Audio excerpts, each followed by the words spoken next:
Bueno, buenas tardes.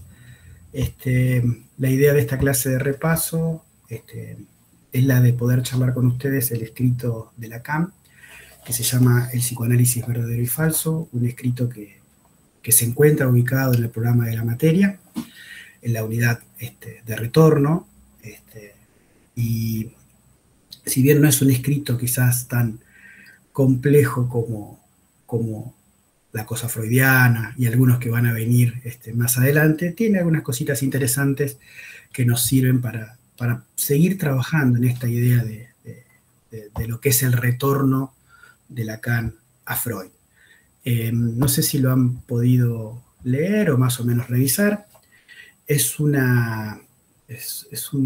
argumento que Lacan escribe en relación a una comunicación que iba a suceder en 1958 en un congreso que se celebró en Barcelona, es decir, tiene la característica de punteo. Lacan la utiliza en algunos escritos, y en ese punteo que va haciendo va numerando algunas características que por lo general tienen que ver con lo que él viene laburando en ese momento o pensaba seguir laburando más adelante, sobre las problemáticas específicas que sabemos que son las que tienen que ver con el retorno. Y es la de recuperar en parte el carácter revolucionario del descubrimiento freudiano a la luz de una lectura particular que tiene que ver con la lectura que Lacan hace de los escritos freudianos, evitando caer en cierto ordenamiento y cierta lógica más ligada a lo imaginario. Entonces es un punteo que él va a hacer a modo de ensayo, pensando en lo que se iba a exponer en esa conferencia de Barcelona, que iba a ser en 1958. A esta altura, para que lo tengan en cuenta, Lacan estaba ya en el deseo y su interpretación, es decir, en el seminario 6, que creo no lo han visto en la carrera por ahora, y es muy cercano a un escrito que es brillante, que no está en el programa, no se preocupen, pero lo menciono porque después lo va a retomar acá en algún momento, un escrito que se llama La dirección de la cura y los principios de su poder, que es un escrito muy importante, un escrito largo de Lacan, no es tan entreverado como suelen ser los escritos, pero este psicoanálisis verdadero y el falso tiene algunas cosas que fueron mencionadas por Lacan en ese escrito de La dirección de la cura. ¿Sí? No es un escrito muy extenso que vamos a charlar hoy, pero bueno, tiene algunas características que las vamos a ir recorriendo y las vamos a ir ubicando conjuntamente, ¿sí? ¿Les parece bien así que arranquemos? Perfecto, perfecto, perfecto. Los puntos que traza el escrito son 10. Un datito más. Los escritos de Lacan fueron compilados en los escritos de Lacan, es decir, en el año 66, él publica en vida un montón de sus escritos, y ahí es donde se encuentra, por ejemplo, la cosa freudiana, ¿no? En ese compilado que se compila con Lacan estando vivo. De hecho, fue un escrito, un texto muy importante en el contexto francés, pero eso no significa que esos escritos de ahí sean los únicos escritos que Lacan escribió. Lacan tenía muchas cosas de antes y muchas cosas después del 66 escritas. Ya Lacan muerto, los herederos decidieron realizar esta publicación, ya les muestro, que son los otros escritos, en donde es un librito bastante grande que va compilando algunos de esos otros escritos que no fueron publicados por Lacan en el 66. El psicoanálisis verdadero y el falso es uno de esos escritos que no están en la publicación de ese año, sino que fueron después compilados en este libro gordito, que igual circulaban, o sea, pueden conseguirlo en alguna que otra edición en donde siempre aparece alguno de estos textos que no fueron parte de ese compendio. Así que, aclaración hecha, vamos a partir de los puntos que Lacan menciona en el psicoanálisis verdadero y el falso, que a su vez ya de entrada plantea una especie de cuestión, no sé si paradigmática, pero al menos llamativa, es decir, como que Lacan ubica, crea que habría una cuestión de un psicoanálisis que se sostiene desde lo verdadero en contrapunto de uno falso, y quizás podemos caer sin querer en una dificultad, y es la de pensar un psicoanálisis, el verdadero, sostenido desde cierta verificación, ¿no? Y ahí hay una cuestión interesante a pensar, porque no se trata de un psicoanálisis verdadero que requiera ser verificado al modo de una fórmula, al modo de un recurso científico. No se trata de ese estilo de verificación, sino la de la posibilidad de recuperar, como lo dice ya en su primer punto, una noción de psicoanálisis auténtico, ¿no? Una noción de un psicoanálisis auténtico que, con lo que estamos viendo en la materia, sabemos que tiene que ver con esta idea de, bueno, una recuperación de los conceptos freudianos, en donde, bueno, para algunos lectores de Freud que no soportaban las heridas narcisísticas que el psicoanálisis aporta, bueno, terminan no recuperando este psicoanálisis auténtico, en donde soporta algo de lo verdadero sostenido desde la experiencia. Lacan lo va a plantear así en términos del punto 1, cómo esta cuestión del psicoanálisis auténtico recupera el lugar de lo que se manifiesta en la experiencia. Con lo cual, ahí hay algo que es ya importante de entrada y claro en esto que está diciendo Lacan.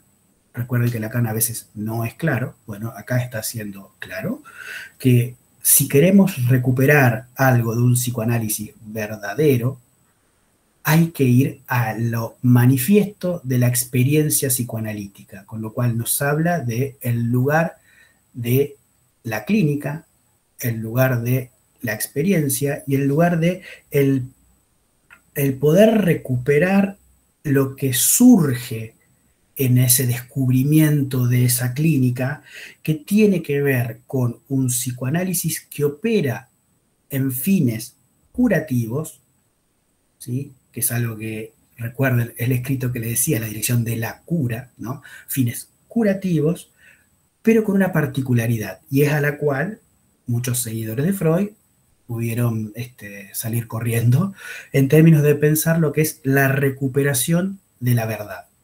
Entonces, ordeno la idea en función de este primer punto. Para pensar un psicoanálisis verdadero, auténtico, debemos recuperar una verdad que es dominante. Y esa verdad no puede desprenderse del lugar que se expresa en la experiencia. Si pensamos en esta idea de un psicoanálisis que recupera una verdad y que tiene que ver con la experiencia, podemos empezar a incluir, y me anticipo quizás un poquito, pero la línea de la charla va a tener que ver un poco con esto, podemos empezar a incluir la idea de la recuperación de esa verdad de un deseo inconsciente que es clave para sostener este psicoanálisis verdadero. Si pensamos en la verdad, nosotros en el programa tenemos dos verdades, digamos, que aparecen expresas en los escritos de Lacan. Lacan habla muchísimo de la verdad y van a encontrarse con un montón de definiciones de la verdad, pero todas van más o menos hacia el mismo lugar. Una es la que recuperamos de la clase 2 del seminario 2, Saber, Verdad, Opinión, con esto de una verdad en estado naciente, ¿no? O sea, hay que recuperar esa verdad en estado naciente para poder soportar un psicoanálisis verdadero o poder apuntalar un psicoanálisis verdadero. Y después la particularidad de la cosa freudiana, que tiene que ver con una verdad que habla, ¿no? Entonces ahí ya tenemos dos indicios de qué se trata, al menos de entrada, esta idea de la verdad fundamental que da lugar a un psicoanálisis verdadero. Esta verdad es importantísima de recuperar, por lo que va a decir Lacan, es fundamental porque debe ocupar el lugar dominante de la causa.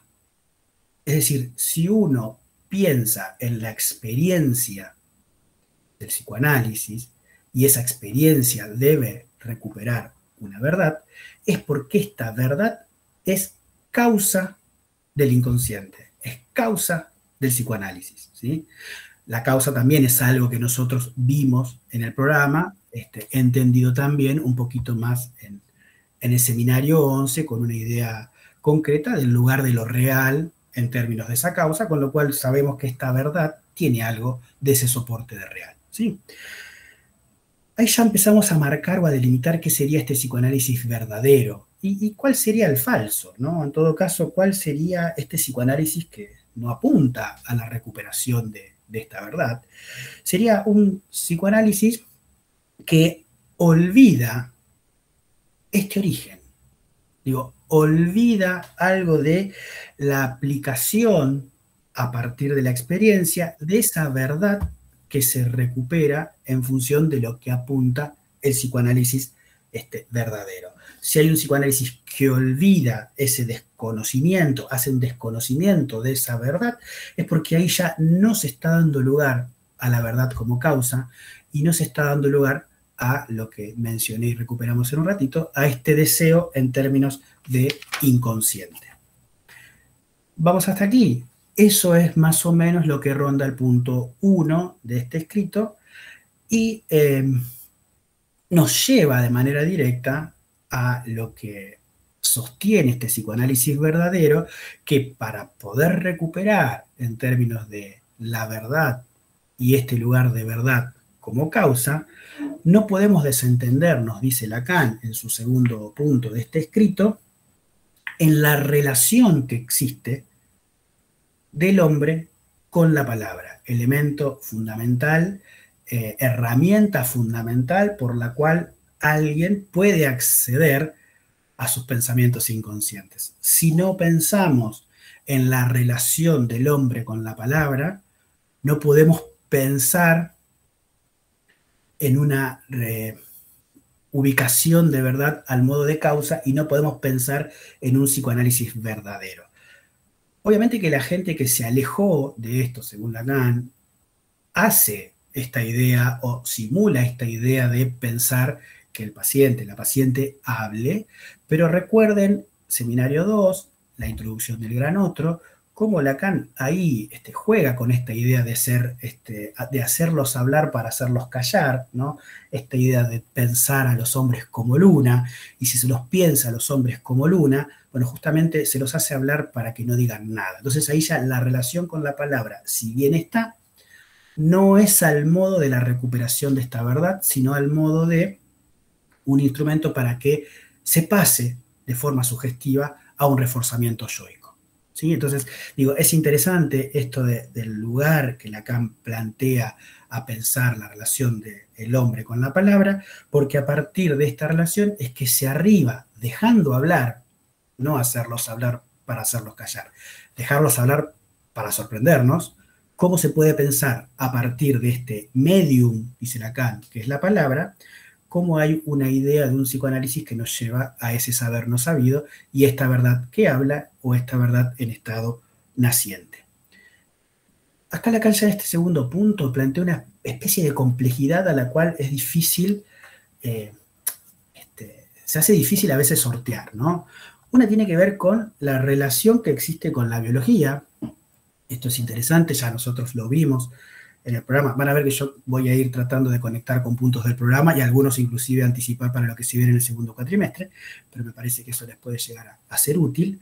Cómo aparece una cuestión de pensar a la biología quizás desde un lugar de causa. Es decir, hay muchos lectores de Freud que terminan planteando una idea que se inicia desde una causa biológica.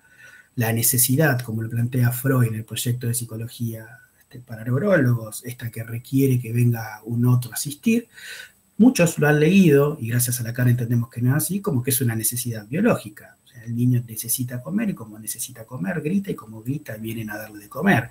Bueno, Lacan explica eso, y entendemos que en realidad la cuestión no es que el niño necesita comer en términos biológicos, sino que hay un malestar, Freud lo dice así, hay un malestar de tensión que aumenta y como el niño busca el placer al ser puro ello, ahí hay algo que se escapa de esta idea de biología como causa. Con lo cual, recuperamos una verdad como causa y evitamos poner una biología como causa. Si ponemos una biología como causa, volvemos a una operatoria que nos lleva a pensar un psicoanálisis falso. Pero esa no es la otra advertencia, no es solamente la de caer en una biología, o un lugar de la biología al modo de causa, sino la idea del lugar de lo culturalista. Y eso es algo que va a empezar a aparecer bastante. Dice, página 182, que no se crea por ello, sin embargo, encontrar aquí la posición llamada culturalista, dice Lacan. ¿Por qué ubica esto de la posición culturalista?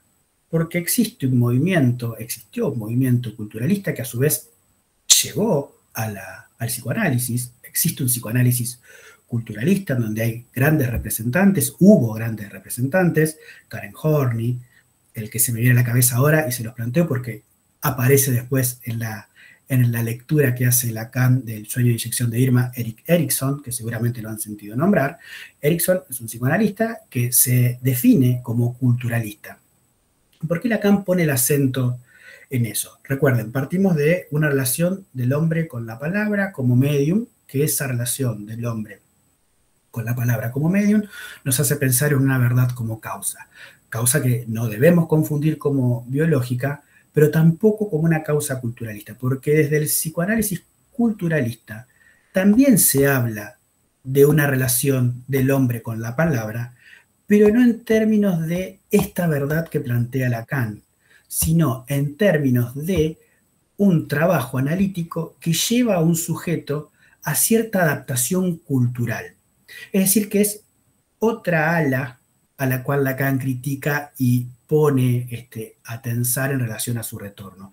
Acá ya no habla de Hartmann, Lowenstein y Chris, la psicología del yo, sino habla de estos autores que plantean cómo un sujeto puede adaptarse a una sociedad en modo de la relación a la palabra con su cultura, ¿no? Entonces, no es biológico, tampoco es culturalista, porque eso en definitiva, el culturalismo hasta en algún punto contradice algunas nociones claves para Freud, como es todo lo que tiene que ver con el mito de Totem y Tabú. El mito de Totem y Tabú, que en definitiva termina ordenando la cultura, no tiene un origen en términos de la adaptación. Esta idea de que hay un padre que es terrible, que los hijos lo matan, que en eso lo devoran, y cuando lo devoran se incorpora a nivel superyoico, y cómo ahí se ordena la interdicción del incesto, o sea, cómo eso de Totem y Tabú ordena en términos culturales una sociedad, no significa que eso sea para una adaptación como sí lo hace Erikson con sus desarrollos, que después lo vamos a trabajar seguramente la semana que viene en los prácticos, o como se pueda, cómo hace Erikson su lectura en términos de el sueño que Freud tuvo sobre la inyección de Irma. ¿Sí? ¿Vamos hasta aquí? ¿Alguna consulta? ¿Alguna pregunta? Si no, seguimos, ¿eh? Vieron que no es tan complicado este escrito. No es algo tan complejo de entrada, al menos. Pero bueno, algunas cositas podemos ir indicando. El punto 3.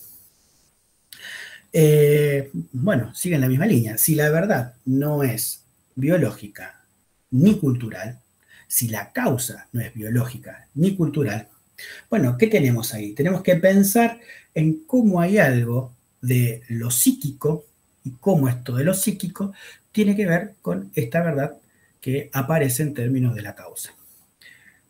Recién hablábamos de la relación del hombre a la palabra. Bueno, acá Lacan ubica en términos de la interpretación, es decir, que vuelve a pensar la interpretación como Freud la plantea en la interpretación de los sueños, pero a su vez trae esta idea de pensar la psicopatología de la vida cotidiana o los rasgos de ingenio, es decir, el chiste, el texto del chiste de Freud, en estos 3 textos capitales para entender el psicoanálisis, como en esos 3 textos capitales, la interpretación de los sueños, el chiste y la psicopatología de la vida cotidiana, encontramos elementos de pensar esto de la relación del hombre con la palabra y cómo eso determina la cuestión de las causas psíquicas para poder dimensionar lo revolucionario o algo de lo revolucionario del descubrimiento freudiano, que es dimensionar lo inconsciente.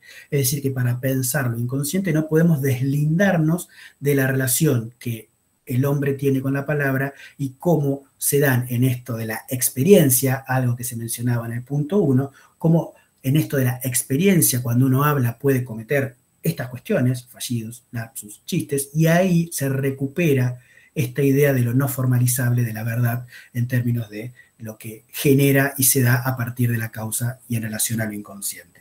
Entonces ahí entendemos cómo la praxis psicoanalítica tiene que ver con este efecto de pensar un inconsciente vinculado al lenguaje y que en realidad tiene cierta vinculación con lo que algunos autores de la lingüística estructural pudieron decir de la lingüística en sí misma.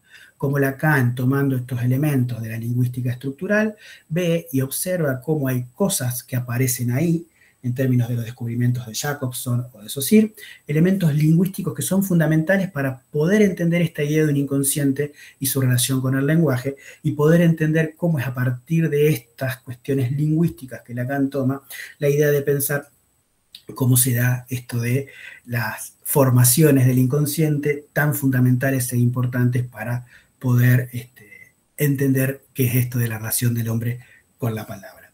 Acá hay algo que es importante de pensar, me parece a mí, ¿no? Que a mí siempre me interesa, ¿no? Porque Freud desde entrada, bueno, en esto de la interpretación de los sueños, sabemos que es un texto capital, nosotros vamos a ir al sueño de la inyección de Irma cuando se pueda. Sabemos que es un texto que es fundamental, texto de 1900, publicado por Freud, en donde, bueno, él plantea su descubrimiento que ya venía pensando y ubicando de antes, porque existe justamente en relación al sueño de la inyección de Irma una carta de 1885 que Freud le manda a Fliess, en donde él habla de este sueño de inyección de Irma y cómo a partir de ese sueño de la inyección de Irma se devela el misterio de lo inconsciente, o sea, cómo a partir de ese descubrimiento que hace Freud ahí, encontramos un elemento fundamental en el sueño para entender qué pasa a nivel psíquico, ¿no? Interpretación de los sueños, y acá Lacan también lo menciona en este punto 3, que tiene características fundamentales, sobre todo la idea de pensar cómo es el proceso primario. Seguramente estas cosas algunas ya las recuerden, pero el proceso primario de lo que sería la interpretación de los sueños tiene que ver con los elementos de condensación y desplazamiento, ¿no? Condensación y desplazamiento que hacen a pensar el sueño o cómo se da esta idea de un sueño y que a su vez delimitan un inconsciente que tiene una propia legalidad, un inconsciente que no es como una legalidad o no está atravesado por una legalidad, que no sea la del mismo inconsciente y que se soporta desde esta línea de lo que sería la condensación y el desplazamiento, justamente para pensar la tesis fundamental de que la idea del sueño es una idea que soporta un cumplimiento de un deseo inconsciente. Recuerden que algo hablamos, ¿no? De esto de el deseo que tiene que ver con este psicoanálisis verdadero. Bueno, es importante esto para mí, creo, porque cuando uno sueña, el sueño tiene que ver con las imágenes, ¿no? O sea, uno sueña en imágenes y esto después se empieza a decir y cuando se dice pasa a la instancia del relato. Y en esto del relato donde aparece esta idea hasta encriptada de lo que es un sueño, ¿no? Entonces, es importante que más allá del límite que tiene una interpretación, que Freud ubica en relación al ombligo del sueño, cómo es la posibilidad de pensar cierto desciframiento de lo que se plantea a nivel de la interpretación de un sueño. De hecho, Freud en ese escrito habla de que el psicoanálisis trabaja en términos de cierto desciframiento como se leen los jeroglíficos egipcios, ¿no? Seguramente han sentido nombrar esta idea. Ahora, esta traducción, entre comillas, no significa una cuestión literal.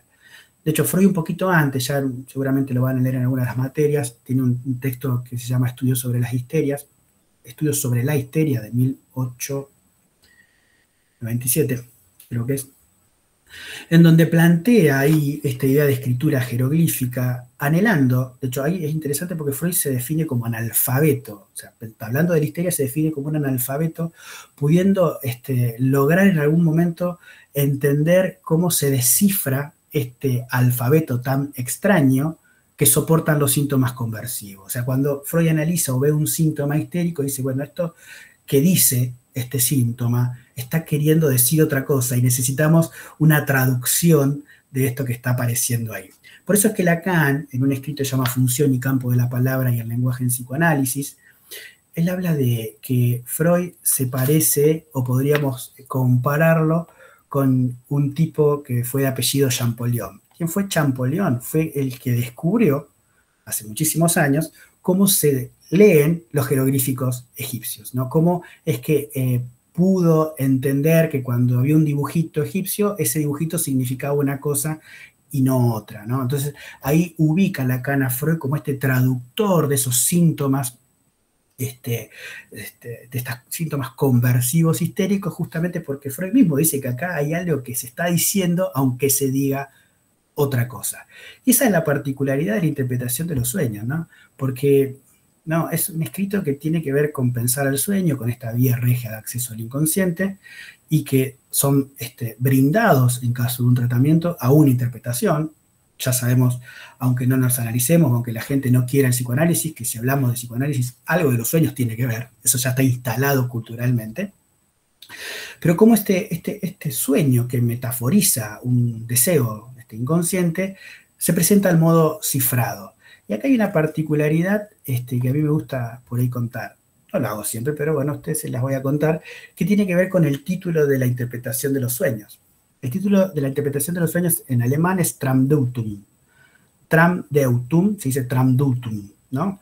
Que en realidad ahí aparecen dos palabras. Si uno lo ve en traducción a lo que tenemos nosotros, la interpretación de los sueños, tiene un montón de sílabas, ¿no? Un montón de palabras para decir el título, que en alemán es solo una palabra que tiene dos cosas. Traum, que es un equivalente a lo que sería la idea de interpretación, ¿sí?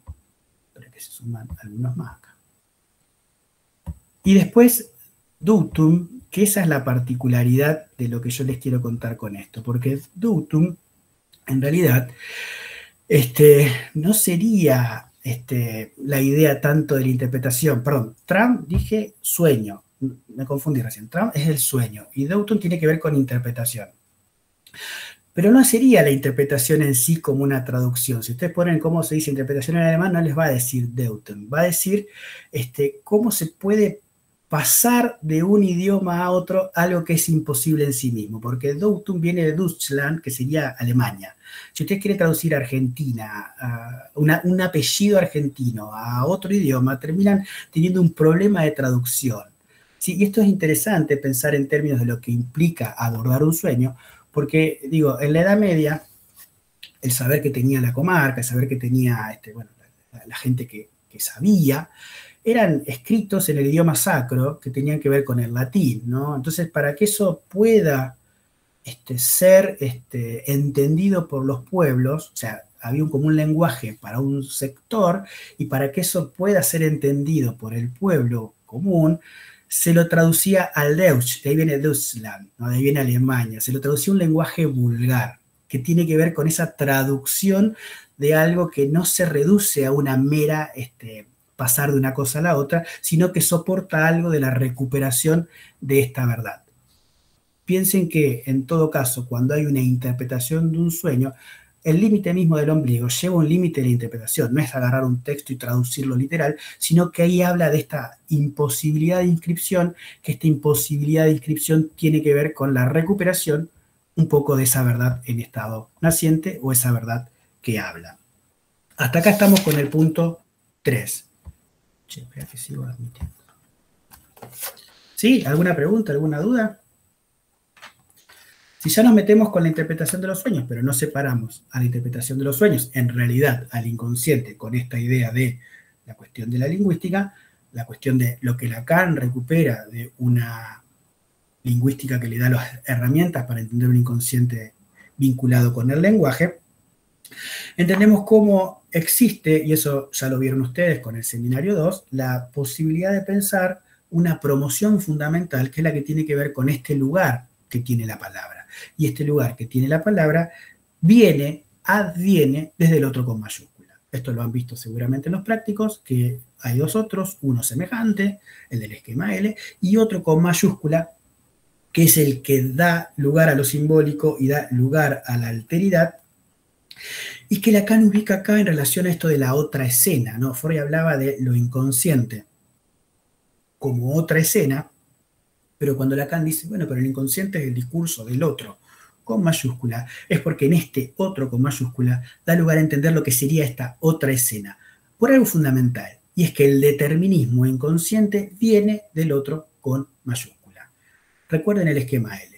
Cuando él ubica, y Lacan lo recupera en el psicoanálisis verdadero y es falso, la idea de que somos hablados por otro, y que en realidad esta idea de somos hablados por otros, en parte tiene que ver con una intervención que lo que hace es ubicar a un sujeto que recibe su mensaje en forma invertida, algo que aparece en la clase Introducción del Gran Otro.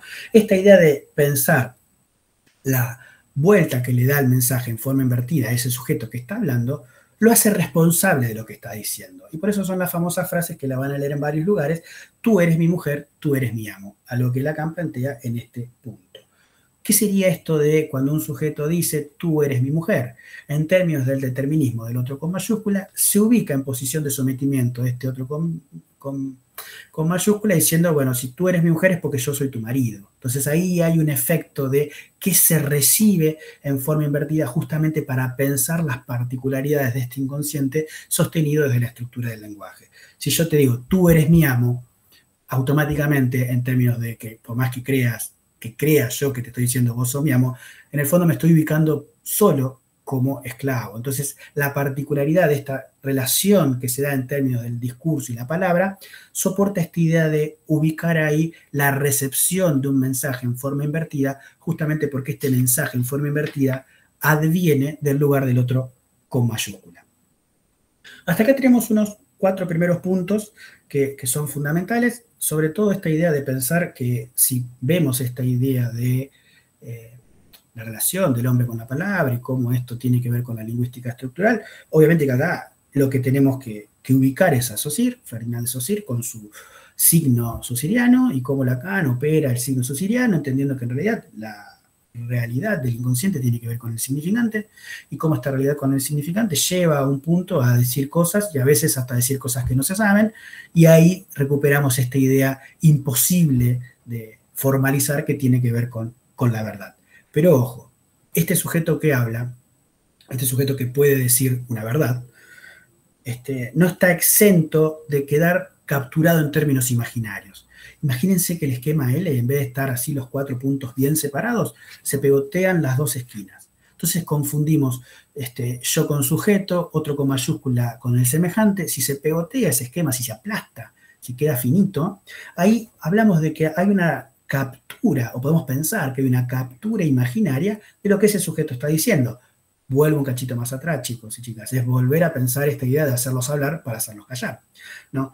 Si hay una idea de una captura imaginaria de ese sujeto, es porque entendemos el lugar de lo imaginario como algo fundamental en el descubrimiento psicoanalítico, pero que a su vez, en términos de fascinación que tiene esto de lo imaginario, bueno, en algún punto nos hace confundir justamente por no dimensionar esto de la herida narcisística.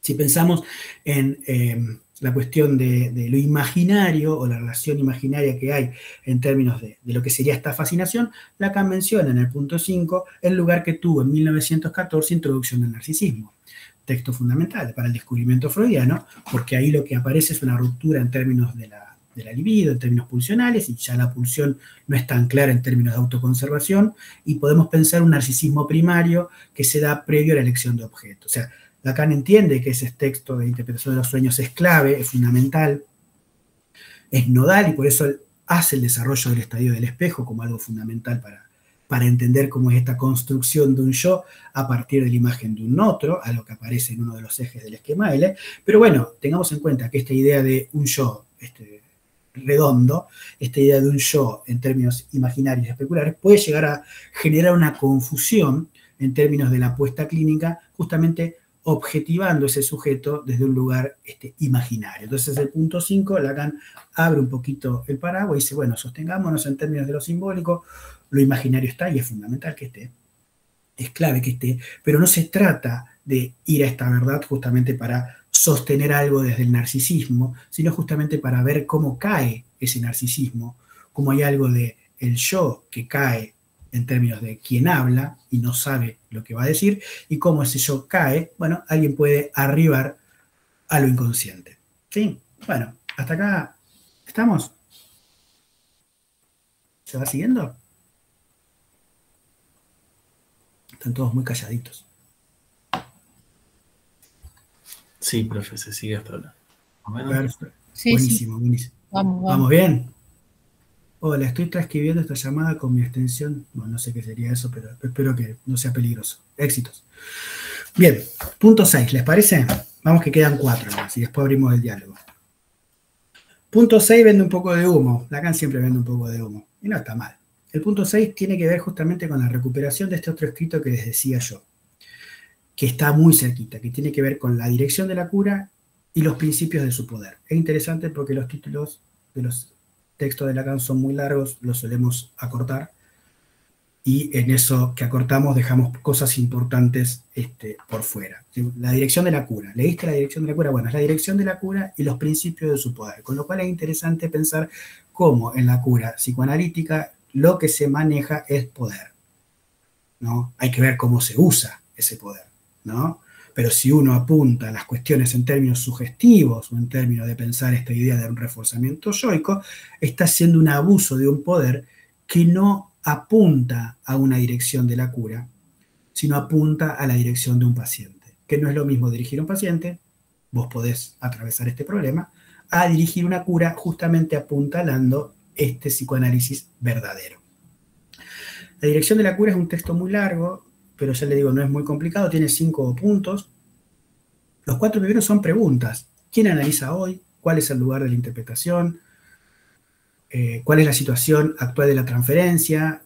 ¿Cómo es actuar con el propio ser? Es interesante eso, Lacan dice, el psicoanalista actúa con el propio ser para después decir que es una falta en ser. Y un quinto punto que tiene que ver con cómo hay que tomar el deseo a la letra. O sea, ya el quinto punto tiene que ver con una cosa más de disyunción, no es tanto la pregunta, sino, bueno, hay que tomar el deseo a la letra, o sea, que es parte de pensar justamente cómo se debe dirigir la cura. Por eso en el punto 6 dice, las posiciones aquí expuestas en forma radical resumen el doble trabajo de un comentario de textos que venimos realizando desde hace 7 años en el seminario anual que abarca cada año unas 300 páginas de la obra de Freud. O sea, acá nos está diciendo, bueno, yo doy un seminario hace 7 años que está buenísimo, está genial, y venimos elaborando un montón de cosas de Freud. Y de una enseñanza de presentación clínica y supervisión terapéutica que desde hace 5 años tiene lugar en la clínica de salud mental del profesor Jean Delay, que tiene que ver en la Facultad de París. Lacan hacía presentaciones clínicas y hacían supervisiones. Y eso tiene que ver con la cuestión de lo que da lugar a formar un analista. Y esto lo digo ahora y lo dejo como pregunta para más adelante. ¿Cómo se forma un analista? Haciendo las teorías, analizando y supervisando, ¿no? Son los elementos que Freud ubica ahí para la formación de un psicoanalista. Las consecuencias de este trabajo tienen que ver con este trabajo teórico y práctico sobre la dirección de la cura. Fíjense que acá habla de la dirección de la cura, este otro escrito que está ahí cerquita, que tiene que ver con un triple punto de vista, no lo estoy leyendo textual, ¿no? Pero ahí habla de la interpretación en el análisis, el manejo de la transferencia y las normas mismas que fijan las finalidades y terminación de la cura. Así como que el escrito en esos 5 puntos trabajan las interpretaciones, la transferencia y los elementos para dar causa y límite a lo que sería una dirección. Que fue una conferencia que dio, o sea, el escrito se basa en una conferencia que dio en la Sociedad Francesa de Psicoanálisis en Royarmont, que fue un lugar donde se juntaron varias veces a hablar de estos temas.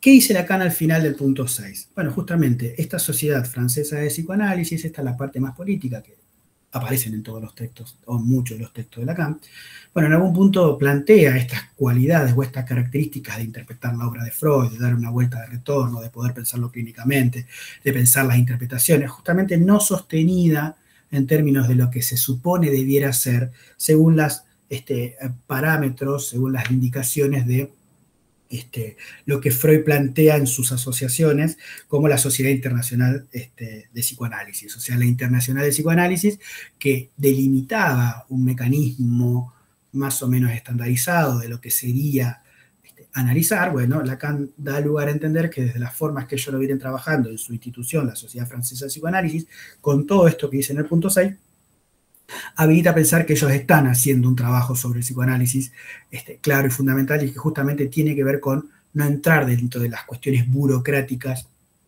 administrativas, de lo que sería entre comillas, lo que plantea la Internacional de Psicoanálisis, sino justamente la de un soporte de esta verdad que sabemos que es importante para Lacan y en la materia.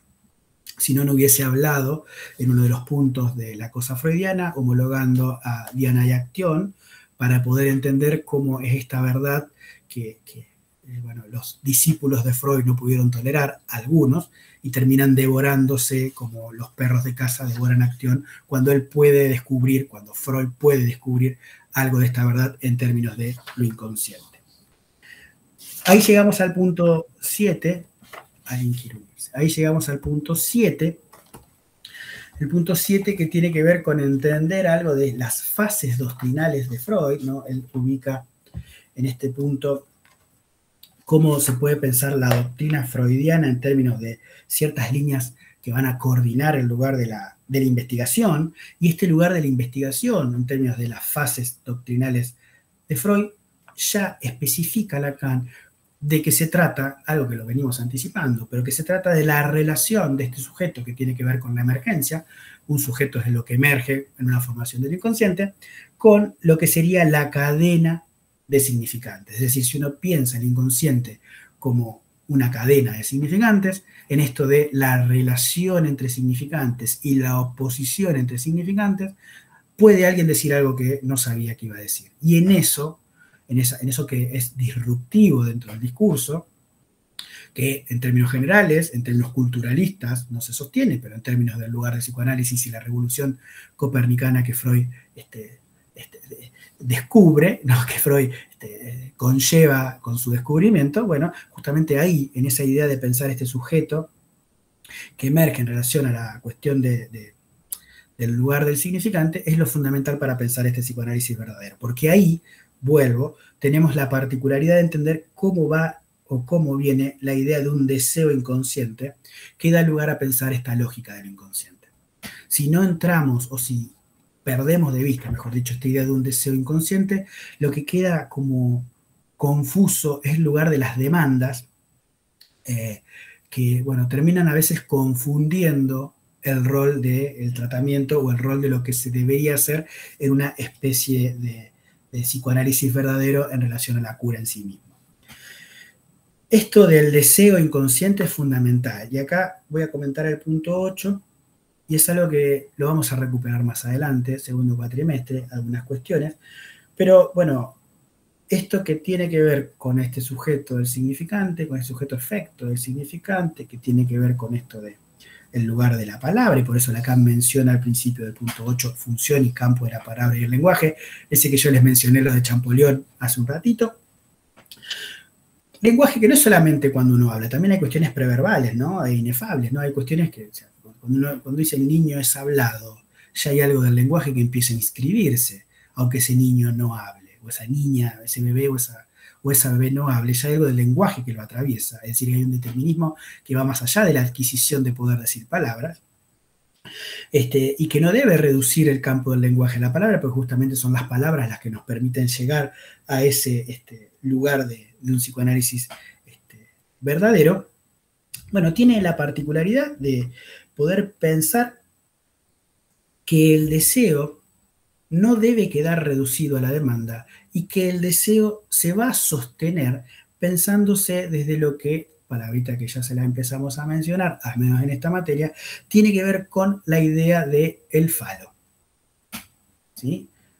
Ustedes saben que Freud habla de las fases, esto es un anticipo, insisto, segundo cuatrimestre va a ser mucho de estos temas, pero ustedes saben que en las fases, hay una de las fases que es la fase fálica, en donde tanto el pene en el niñito como el clítoris en la niñita se comportan como un similar, y entonces hay una idea de que existe esta fase en donde lo que soporta o ordena la cuestión en términos libidinales es el falo. Eso generó bastantes dificultades y bastante debate en términos del mundo del psicoanálisis, porque justamente llegamos a entender, con esto de los textos sobre la sexualidad femenina, cómo en realidad la madre, en este lugar de primer objeto de amor, lo que hace es poner esta niña en el lugar de su falta, es decir, que le demanda al niño, la demanda a esa niña, que vaya a completar algo de lo que la mamá, la función materna, no tiene. No me voy a extender mucho en esto, insisto, lo vamos a recuperar más adelante, pero como para que ya después lo piensen para los finales. Eso no se puede desprender de una idea de un falo, es decir, ese niño sería el falo, esa niña sería el falo para la madre, pero un falo en términos imaginarios, ¿no? Y si hay una cuestión de pensarlo solamente en términos imaginarios, porque hay un falo imaginario, lo que hace es quedar perdido en términos de lo que después más adelante sería la cura, porque sería una demanda. Y ya sabemos por psicoanálisis y medicina que la demanda no tiene que ver con el deseo. Ahora, que la demanda no tenga que ver con el deseo, que sea, no es solamente que la madre demanda a ese niño, esa niña que esté en el lugar de la falta, porque cuando empieza a aparecer ahí el falo ya en términos de la función, en términos de un falo simbólico, podemos empezar a pensar que ahí hay algo del deseo inconsciente que empieza a operar. Entonces, no podemos entender esta idea del deseo inconsciente sin pensarlo dentro de la lógica de pensarlo desde lo fálico. O sea, por eso es que Lacan en este punto 8 plantea esta idea de pensar lo fálico como fundamental, justamente porque, insisto con esto y lo subrayo, perdón que lo repita, el psicoanálisis verdadero es el que da lugar al deseo en términos inconscientes.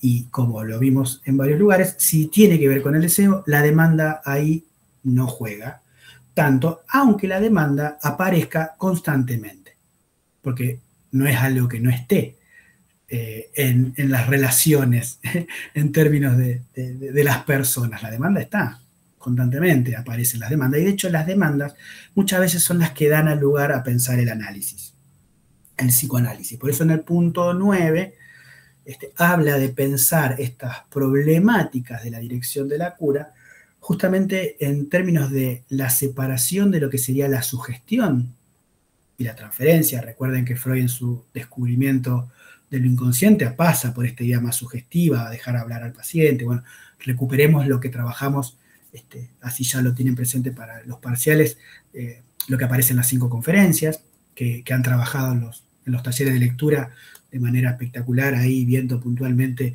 esto, que le va a venir bien, eso de los talleres para el examen, cómo hay una diferencia de pensar ahí la lógica de la transferencia y la lógica de la sugestión, porque en realidad la transferencia en algún punto empieza siendo sostenida desde una demanda a ese otro con mayúscula, en términos de la posibilidad de salir de un lugar. Es decir, cuando uno empieza a analizarse, lo que hace a su analista es demandarle, ¿no? Demandarle, curame. ¿No? Entonces, digo, no, por eso, o sea, son dos conceptos que no son sinónimos, pero son dos conceptos que interactúan mucho, y por eso que la demanda no sea el deseo no significa que no haya que pensarlas. Entonces, si un paciente demanda al analista, curame, hace que no sufra más, que tiene que ver con el lugar del otro, es decir, pedirle al analista que está en este otro con mayúscula, vos que sabés tanto, gran otro, sacame de este lugar. Pero si el analista responde desde ese lugar, bueno, yo te voy a sacar de eso, es responder a esa demanda, que hagan los médicos con ese lugar de la demanda lo que quieran. Nosotros no podemos soportarnos solamente desde ese lugar, sino poder entender que esa demanda, que puede establecer cuestiones en relación a las transferencias, no hacen más que llevarnos a puntos de transferencias negativas, porque justamente lo que hay que dejar funcionar es cómo opera este deseo en términos inconscientes, y este deseo inconsciente, bueno, es lo que no va a tener que ver exclusivamente con este lugar de demanda, con este lugar de otro materno que demanda a su hijo, venía a este lugar que me falta, ¿no?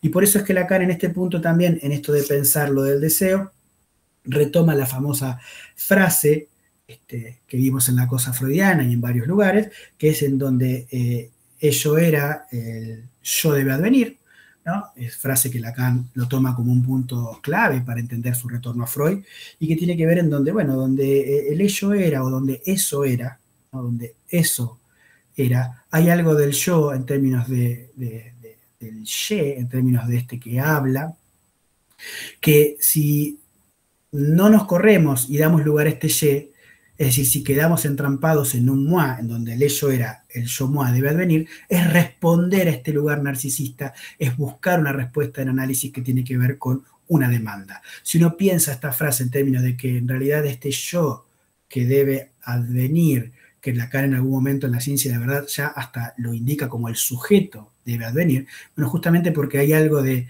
ese yo-ye, o después, con mayor claridad, para nosotros entender este sujeto debe advenir, es porque no nos quedamos en la respuesta a una demanda, sino este sujeto que adviene en función de su deseo inconsciente.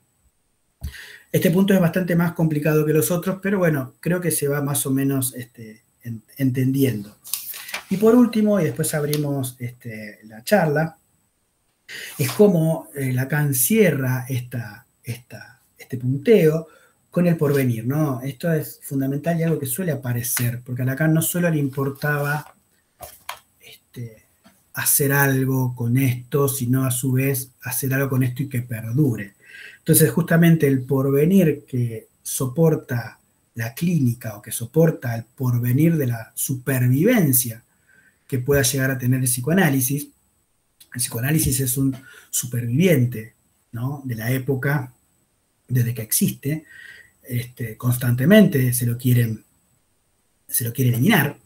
Es un discurso que no tiene la buena onda que pueden tener la religión, la ciencia, el coaching, un montón de cosas ahora que están como más actuales. Pero bueno, justamente para poder pensar un psicoanálisis que tenga que ver con ese porvenir o que se dé lugar al porvenir, tiene que ver con esto tan clave que lo mencioné varias veces. Es cómo el psicoanálisis sobrevive en relación al lugar de la palabra, cómo este lugar de la palabra es lo que arriba a la emergencia de una verdad.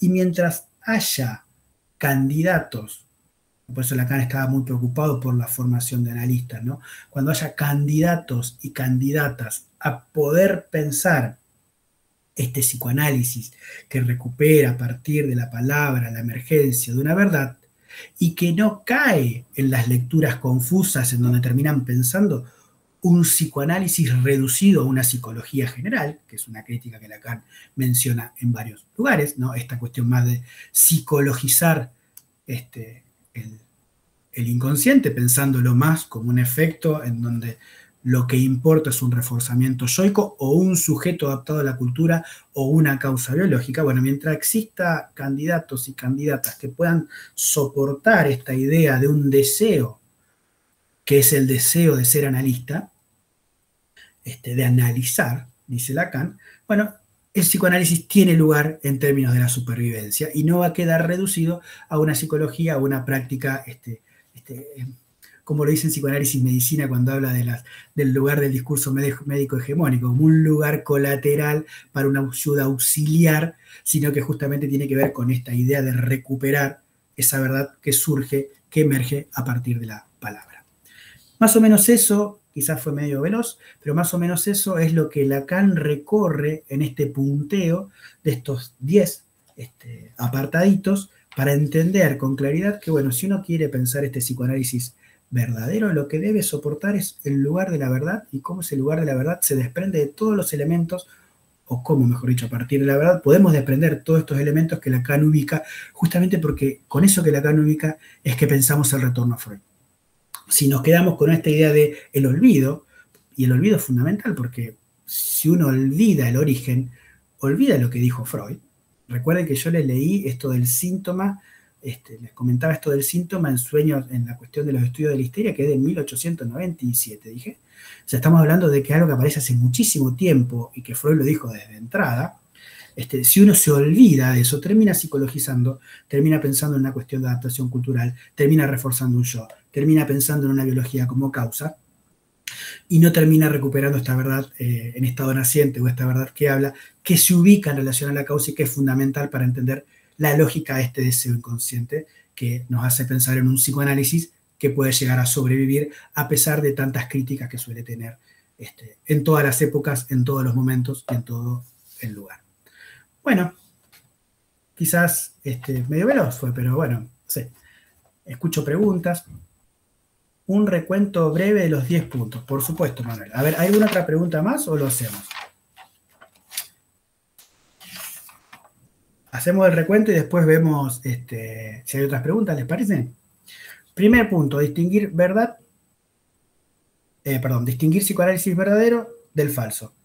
el verdadero tiene que ver con la experiencia, tiene que ver con la recuperación de la verdad, y el falso es el que plantea un olvido en función de pensar el descubrimiento copernicano, la revolución copernicana al descubrimiento. El punto 2 nos plantea esta idea de pensar la relación de este psicoanálisis verdadero del hombre con la palabra. La palabra tiene que ver con el medium para que el psicoanálisis exista, para que el psicoanálisis esté, y es a partir de la palabra es que se recupera algo de esa la verdad, y esa verdad está como causa, no así la biología, no así la cuestión culturalista. Punto 3. La causa que no es biológica ni es cultural tiene que ver con una razón, con un logos, y esta razón es la que se entiende en relación a pensar las formaciones del inconsciente con los chistes, los lapsus, los sueños, y que es a partir de la lógica que Freud encuentra en la interpretación de los sueños con condensación y desplazamiento, es que entendemos cómo se da esta idea de pensar una relación de este hombre con la palabra. Si uno piensa en la relación del hombre con la palabra es porque tiene que entender que Freud en esos puntos los plantea en la manera en que un sujeto habla y dice y cómo plantea los lapsus desde ese lugar, desde que uno habla. El punto 4 ya ahí habla de esta promoción del otro con mayúscula. Esta promoción del otro con mayúscula nos hace pensar a la idea de un lugar de cómo se recibe el mensaje en forma invertida, y este lugar que se recibe en forma invertida, bueno, plantea la lógica de pensar un inconsciente que ubica el otro con mayúscula y el sujeto en detrimento de un eje imaginario. Esto no nos hace confundir o no nos debe hacer confundir, por lo cual en el punto 5 él plantea esta dificultad de capturar al sujeto en términos de la relación imaginaria. Si uno entra dentro de esta captura imaginaria, pierde la idea de lo revolucionario de lo que se dice. Entonces sabemos que lo imaginario genera fascinación, sabemos que esto es una pantalla, un filtro, va a decir Lacan ahí, y que eso tiene que ver con la idea de ciertos planteos que Freud hace con Introducción al Narcisismo, pero que, bueno, más allá de la lógica del yo en términos de la Introducción al Narcisismo, bueno, es fundamental entender que no debemos entrar en esa captura imaginaria porque quedamos en la fascinación y sabemos ya, desde saber verdad, opinión, que lo imaginario es intuitivo y es engañoso. Esto nos hace pensar con Lacan el punto 6, en donde aparece, bueno, esta idea de lo que sería el trabajo que él viene haciendo, con sus seminarios, con sus escritos, con su idea de plantear una idea de dirección de la cura en términos de lo que él estaba trabajando en ese momento. Esto del deseo, recuerden que les dije que el seminario que estaba trabajando en ese momento es el deseo y su interpretación, que es fundamental para entender cómo con esta tarea que viene haciendo Lacan ya hace 7 años, dice aquí, bueno, habilita a pensar que se puede pensar en un discurso que recupere estos revolucionarios sin caer en esta idea de lo estandarizado por ciertas instituciones de psicoanálisis, que en algún punto eso nos hace pensar en un punto 7 en donde aparece esta idea de doctrina freudiana que es fundamental de pensar con la recuperación del sujeto del inconsciente que tiene que ver con los significantes, y que estos significantes dan lugar a entender lo inconsciente en sí mismo, que este sujeto del inconsciente no puede desentenderse del deseo, y es lo que aparece en el punto 8, deseo que tiene que ver con la articulación fálica. No se preocupen, ya nos vamos a meter mucho con eso, pero sepan que el deseo no se puede desentender del falo en términos de la significación, no de un falo imaginario, porque quedar entrampado en un falo imaginario es quedarse en la demanda, cosa que aparece en la clínica, y por eso en el punto 9 lo menciona, porque la transferencia tiene que ver con una demanda de amor, con una demanda del analista, curame de esto, y que, bueno, si uno responde a esa demanda, queda entrampado en términos sugestivos y no da lugar a ese sujeto que habla, y que en realidad en el punto 8 entendemos que esto puede dar supervivencia al psicoanálisis siempre y cuando haya gente que pueda entender o pueda apostar, mejor dicho, a un lugar de esta verdad sostenida a partir de la palabra. Si no, el psicoanálisis va a quedar reducido a una psicología general o a una causa biológica y no a esto de la recuperación del lugar de lo revolucionario del discurso psicoanalítico. Este punteo que le hago ni se le ocurra decirlo en el parcial, porque esto es para alto machete, pero bueno, no es para que, es como para que vuelvan a construir la acción, pero bueno, después tienen que llenarlo de contenido, ¿sí? Bien. ¿Sirvió el repaso? A ver, acá hay. El punto 4. Sí, espera que lo abra. El punto 4, acordate que tiene que ver con el lugar del gran otro, Oriana. Y en lugar del gran otro, nosotros los introducimos en la introducción del gran otro. Varios años antes Lacan ya lo había introducido. Gran otro, otro con mayúscula, que es el lugar tesoro de significantes y que genera este determinismo, ¿no? Genera este determinismo de ser hablado por otro. Entonces, Lacan con este esquema L lo que hace es mostrar cómo este sujeto que emerge no se separa del determinismo del lugar que tiene el otro con mayúscula. Entonces, por eso él plantea esto de cómo en ese momento pensar un sujeto que diga una verdad y que esa verdad tiene que ver con la mentira, como lo dice en el seminario 2, o acá con el mensaje en forma invertida, como lo recupera, en algún punto lo que marca es el hecho de que si uno dice, vos sos mi amo, yo te estaría diciendo en realidad que yo soy tu esclavo. En forma invertida, o sea, que yo te diga, vos sos mi amo, sería mi mentira. Y ahí hay una verdad, porque la verdad que está en mi mentira diciéndote, vos sos mi amo, es que en forma invertida yo me ubico como esclavo. Y esa es la determinación significante que viene de este lugar del gran otro. ¿Sí? ¿Un poco mejor, Oriana? Se pueden prender los micrófonos, ¿eh? No hay problema. Bien. Y el punto... Una consulta. ¿Cómo, Manuel? Una consulta. Sí. Porque usted va a los piques. Está bien, no, tal cual como usted dijo, sirve como un punteo, está perfecto. ¿Se podrá acceder luego a esta grabación? Sí. Para tenerlo. Sí, la vamos a subir al canal, supongo. Hay que ver la calidad, pero sí. Después lo avisamos, seguramente entre mañana y pasado lo hacemos. Gracias, profe. Y acá Brisa pregunta por el punto 9. ¿Seguís preguntando por el punto 9, Brisa? Perdón, sí. Antes de que te adelantes, el punto 4, no quiero molestar, pero me cuesta un poco lo de la determinación significante que viene del gran otro. ¿Y podés explicar un poco eso de nuevo? Sí. Es fundamental, porque si uno queda entrampado en la relación imaginaria, se pone a la altura del semejante. Y esa relación es semejante, no es lo mismo si soy yo o es el otro. Ahora, Lacan entiende que este otro no es solamente en relación al imaginario, sino que existe un otro con mayúscula y este otro con mayúscula soporta esta idea de un determinismo. Si vos lo querés pensar en términos concretos, justamente cuando hablaba ahí, metiéndome un poquito en esto del falo, decía este lugar de esta madre que ubica al niño en lugar de falta, y que eso es una demanda. ¿Y de qué manera lo hace? Lo hace justamente porque la madre habla a ese niño, ¿no? ¿Cómo puede saber un niño qué sería lo que le falta a la madre? Se identifica narcisísticamente a eso que le falta. Justamente porque hay algo del lenguaje que viene de este otro con mayúscula. Cuando un niño llora, una niña llora, no sabemos por qué llora. Pero una madre empieza a saber por qué llora. Si llora por hambre, si llora por sueño, si llora porque está sucio, si llora porque llora, o sea, sabe, entre comillas, por qué llora. Y en eso que llora es esta madre la que lo habla y le dice, claro, vos tenés hambre, por eso te voy a dar la mamadera. Fíjate cómo ahí ya de entrada, en esta operación de asistencia necesaria de un otro con mayúscula, las palabras vienen de un otro y son determinadas por este otro. Porque en definitiva, ¿quién sabe si ese niño tiene solamente hambre u otra cosa? Si el niño come y queda satisfecho entre comillas, ¿por qué se sigue chupeteando el dedo después? Si está satisfecho, porque hay algo de ese lugar que no queda realmente inscripto y ahí podemos empezar a dimensionar cuestiones del deseo.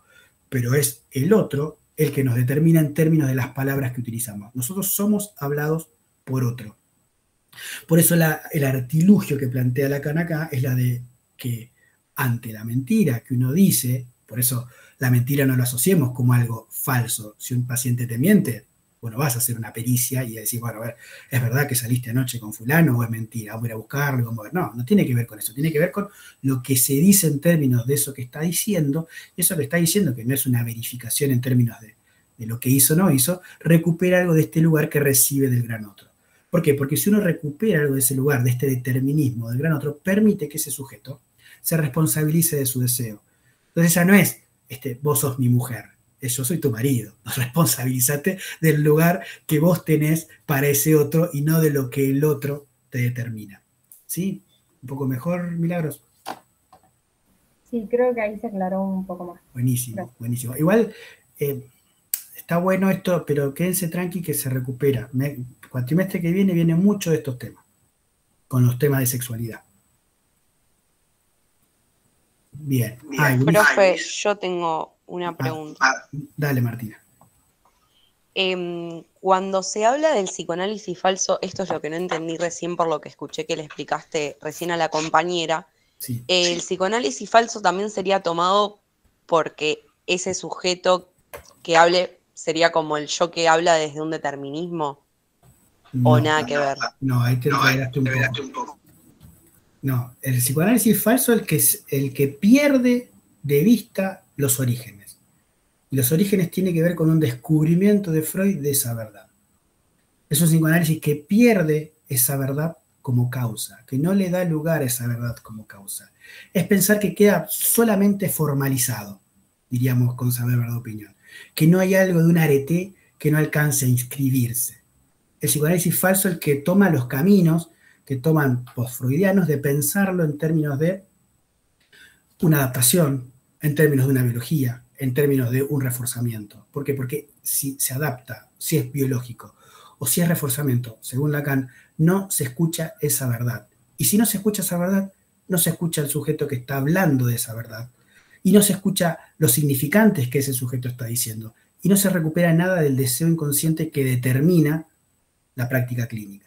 Entonces, el falso es el que en definitiva termina evitando darle lugar al deseo inconsciente. Seminario 2 es hacerlos hablar para hacerlos callar, ¿no? Es esa particularidad de apuntar que simulo un diván para que esa persona hable, pero para después no dirigirlo en términos de su deseo, en términos de la cura, sino dirigirlo en términos de un reforzamiento, una adaptación o alguna causa que no sea la verdad. Ahí es donde plantea Lacan que ese es el falso.